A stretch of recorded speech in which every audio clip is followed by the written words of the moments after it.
See the average and marginal revenue.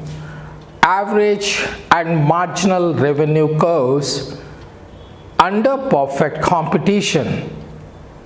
We have already discussed under perfect competition, all the firms produce homogeneous products. Hence, the price will remain the same. We have seen that the price is fixed by the industry by the forces of demand and supply. And all the firms take the same price. That's why in the perfect competition we call it a firm is a price taker, industry is a price maker. If the price is same, let's see what are the shapes of AR and MR curves in the perfect competition. So see here on the board, average revenue and marginal revenue, AR and MR curves under perfect competition. Here we have taken the price of the commodity as 10, which is fixed by the industry by the forces of demand and supply is 10. Since the price is 10, the TR increases at a constant rate, 10, 20, 30, 40. Here is nothing but price, 10, 10, 10, 10. MR is addition to the TR by selling an additional unit, hence MR will also be 10, 10, 10, you can see on the board. So we conclude that average revenue is equal to marginal revenue under perfect competition, both are equal. Hence AR and MR curves, look at the graph, under perfect competition will be parallel to x-axis. The firm can sell OQ, OQ1, OQ2 at the same price. So price is constant, price is nothing but AR, that's also constant, and MR is also constant. So under perfect competition, average revenue is equal to marginal revenue, both are same, hence AR and MR curves are parallel to x-axis. There is a close relationship, the graphs you are seeing under perfect competition, the shape of the demand curve, which is nothing but AR curve, is parallel to x-axis, AR curve is parallel to x-axis, MR curve is also parallel to x-axis. The reason being, under perfect competition, the firm is a price taker and industry is a price maker. And the firm can sell any quantity at the same price, hence the AR and MR are equal, they are parallel to x-axis. So let's recollect what you have got under perfect competition, all the features. 10, 11 I gave you, maybe this is the 11th feature. The first one we discussed it was under perfect competition. What I told you was, let's get a recap of it. Under perfect, what exactly is a perfect competition? A perfect competition is a kind of competition or a market form in which all the firms sell produce homogeneous products, hence the price will remain the same, and there are infinitely large number of buyers and sellers. So the features of perfect competition will be reading once again in detail. So the first point, we'll see it once again, all the features. I'll read it right, please follow carefully. All the features will be reading what we discussed so far. The first one, you got it, define market in economics. Market in economics does not refer to any geographical area. It is an interaction between a buyer and a seller for a commodity. That's exactly its market. The markets, how they are classified, depending upon the number of buyers and sellers upon the product. If all the firms are producing homogeneous products, that we call it as a perfect competition. If the products are differentiated, that's imperfect competition or monopolistic competition. So how many market forms? You will be studying perfect competition, monopoly, monopolistic competition, oligopoly. Let's see what you learned now in detail, discuss the meaning, main features and their implications of perfect competition.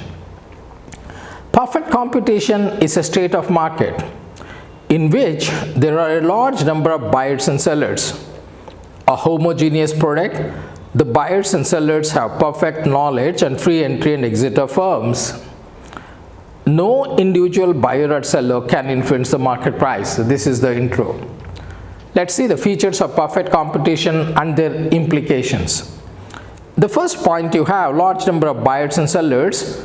The buyers and sellers are so large under perfect competition that no single buyer or seller can influence the market price. So we'll split it into seller's point of view. A single seller's share in the total market supply of the product is insignificant. Hence, if one firm increases or decreases its supply, the prevailing market price remains unaffected. It has to sell at this market determined price, hence the firm is a price taker. This is a unique feature of perfect competition. Number 2, here only write B, buyer's point of view. Similarly, the large number of buyers also has the same implication. A single buyer's share in total demand is so insignificant that the buyers cannot influence the market price on his own by changing his demand. This makes a single buyer also a price taker. And the second important point, homogeneous products. Products sold in the market are homogeneous or identical in every respect, like quality, size, design, color, etc. They are perfectly standardized. They are perfect substitutes of one another. The buyers do not distinguish the output of one firm from that of the other. Hence, the price remains the same. The homogeneous products feature ensures a uniform price for the product of all the firms in the industry. The third point, perfect knowledge about the market. Under perfect competition, it is assumed that all the buyers and sellers have complete knowledge about the market. This leads to emergence of uniform price of the product in the market. So we can split this point A by its point of view.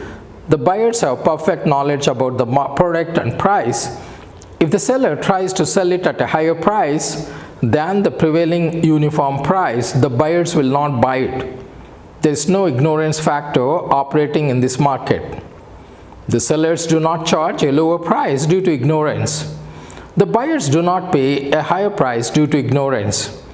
The implication is that a uniform price prevails in the market. Firm's point of view. Firms have perfect knowledge about input prices and technology. No firm has any cost advantage. All the firms have a uniform cost structure. Since there is uniform price and uniform cost, in case of all the firms earn uniform profits. The fourth major point, free entry and exit of firms. There are no restrictions upon entry and exit of firms in the market. A. Entry of new firms. If the industry is making abnormal profits, new firms can enter the market. They do not have any artificial barriers like patent rights, government licensing, etc. Neither they have natural barriers like huge capital to start a new firm. B. Exit of firms. If the industry suffers losses, the firms can leave the market. They have no restrictions like government rules, labor laws, etc. And the C point, implication of free entry and exit of firms. The feature ensures that the firms get only normal profits in the long run. Normal profits are the minimum necessary to carry on business. Normal profits means zero economic profits. Suppose the firms earn abnormal profits in the short run, many new firms are attracted towards the industry. The industry's output and market supply will go up. The market price falls, still abnormal profits are reduced to zero. And now suppose the industry incurs losses. Many firms will leave the industry, output and market supply will fall, market price goes up till losses are wiped out. The remaining firms in the industry then once again earn just normal profits. And the fifth point, perfect mobility of factors of production. Under perfect competition, there is free and complete mobility of factors of production like labor and capital. They are free to enter any industry if considered profitable and leave any industry when remuneration is inadequate. This also ensures the uniform price as there is no scarcity of factors of production. And the sixth point, absence of transportation cost. Under perfect competition, goods are produced locally. There's no transportation cost for customers. This ensures existence of a single uniform price. And the seventh point, absence of selling or advertising cost. In a perfect competition, all products are homogeneous and price is assumed to be the same everywhere, and therefore selling or advertising costs are assumed to be zero. Prevalence of uniform price and a perfect competition, price is assumed to be the same everywhere, and on the prevailing price any amount of the commodity can be bought and sold. Ninth point, under perfect competition, a firm is a price taker and industry fixes the price by the forces of demand and supply. All the firms have to take the same price. A firm can sell infinite quantity at the given price. No firm can influence the market price, hence the price line of the firm is parallel to x-axis as shown below, which I showed you earlier. See there. In the below schedule which we made earlier, the equilibrium price fixed by the forces of demand and supply is rupees 6, where the quantity demanded and quantity supplied is equal to rupees 30 quantity units. In the graph, OP is the equilibrium price fixed by the industry, where demand and supply curves intersect. At this price of OP, a firm can sell any quantity. Hence, industry is a price maker and a firm is a price taker under perfect competition. And the 10th point, the demand curve under perfect competition. Under perfect competition, a firm is a price taker and industry fixes the price by the force of demand and supply. Hence, a firm can sell infinite quantity at the given price. The firm need not reduce the price to sell more quantity. Hence, the demand curve facing a firm under perfect competition is parallel to x-axis because of uniform price. The elasticity of demand is perfectly elastic, that is ED is equal to infinite, which I showed you. The price can be 10, 10 remains constant, the demand can be 10, 20, 30, 40, hence the demand curve is parallel to x-axis. And the last point, average revenue and marginal revenue under perfect competition. Under perfect competition, industry fixes the price by the force of demand and supply, and the firm is a price taker. Hence, the firm's AR or price remains constant because of uniform price at all levels of output sold. When AR is constant, MR is also constant and AR becomes equal to MR. Both AR and MR curves coincide and are parallel to x-axis as shown in the below table. You can see it here, the table. The price is 10, 10, 10, TR 10, 20, 30, 40, AR 10, 10, 10, MR is 10, 10, 10. You see the graph here, AR is equal to MR is equal to price. That's all we have time. This is a very important and a long question because we discussed all the features in detail. It's not necessarily that they might ask you all the features. They might ask you any question like this. I'll introduce you some of them. One, who fixes the price under perfect competition. Two, a firm is a price taker or price maker. Who fixes the price? Industry is a price maker or price taker. And what kind of products they produce under perfect competition? Homogeneous products. Industry is a price maker and a firm is a price taker. And is there any transportation cost? No. Is there any selling advertising cost? No. Under perfect competition, they might ask you what is the shape of the demand curve under perfect competition? It's parallel to x-axis. They might ask you what is the elasticity of demand under perfect competition. You write it is infinite, perfectly elastic because it's parallel to x-axis. They might ask you what are the shapes of AR and MR curves.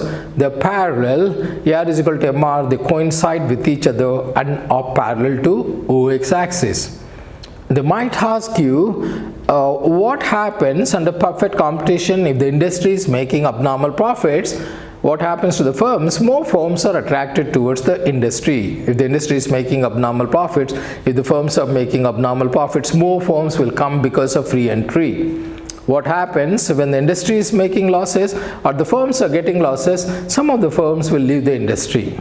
So under perfect competition, a firm can get abnormal profits or losses or normal profits in the short run. Mind it, in the long run, the firms get only normal profits. Why it is so? Because the firms are getting abnormal profits in the short run. Some of the firms leave the industry, so shortage is felt, the price will go up till the point they get only normal profits.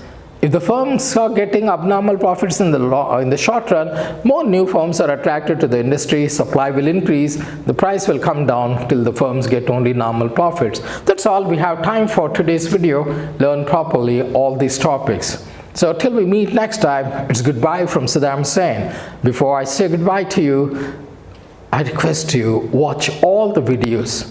Write down the points in your notebook and learn. They will really help you for this exam and all the exams you are going to face in economics, whether at college level or for competition, whether you are appearing for CBSE or ISC examination. These topics are very, very important. And don't forget to share, subscribe, like and comment on our videos. Till we meet once again, goodbye.